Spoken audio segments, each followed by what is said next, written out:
प्रिय धर्म बंधु, आपके भीतर बैठे परमात्मा को नमन करती हूँ। बंधु, आज महारानी लक्ष्मीबाई का दिन है। आज कुर्बानी का दिन था। महारानी लक्ष्मीबाई वीरांगना, झांसी की रानी। कहते हैं खूब लड़ी मर्दानी, वो तो झांसी वाली रानी थी, जो कभी किसी की गुलाम नहीं हुई, जो कभी बिकी नहीं, जो कभी किसी के सामने बिछी नहीं। वो ऐसा महान व्यक्तित्व, झांसी की रानी। मेरे बंधु, उस झांसी की रानी की कुर्बानियों को याद करो। इस धरती पर फिर कभी ऐसी वीरांगना जन्म नहीं ली, लेकिन आज उनकी याद आती है।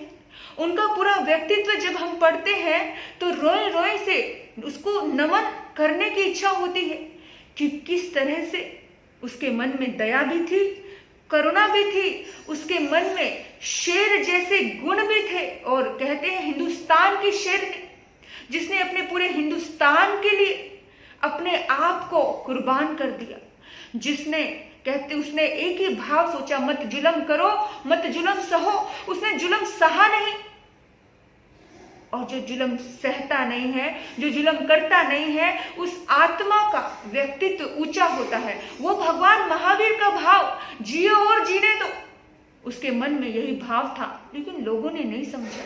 और जब दुनिया नहीं समझ पाए तो कहते हैं कि हमेशा एक बात ध्यान रखना कि जब जब भी जिंदगी में कोई जुल्म करने वाला आपकी जिंदगी में आ जाए तो जुल्म को सहना भी समझदारी नहीं होती है।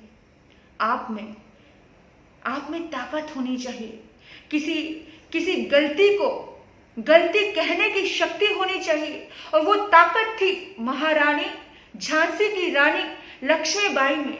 ऐसी महान वीरांगना जिसने एक चिंगारी लगाई, आजादी की चिंगारी।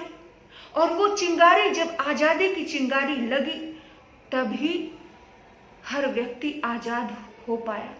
नहीं तो बहुत जुल्म करते थे अंग्रेज, बहुत दर्द था जिंदगी में। हिंदुस्तान का बच्चा बच्चा दुखी था। ये पूरी की पूरी भारत माता गुलामी की बेड़ियों में जकड़ी हुई थी। आज झांसी की रानी को नमन करने की इच्छा होती है, उनको स्मरण करने की इच्छा होती है, क्योंकि ऐसे लोगों का कभी मरण ही नहीं होता है। वो हमेशा जिंदा रहते हैं, वो हमारे दिलों में जिंदा रहते हैं, जिन्होंने अपना जीवन, अपनी जिंदगी हमेशा शिखर पर वो लेके गए। उस आत्मा को सदैव आप भी याद करें, और हिंदुस्तान को जो नमन करके गई है, उस आत्मा को नमन करें। ओम शांति, ओम शांति।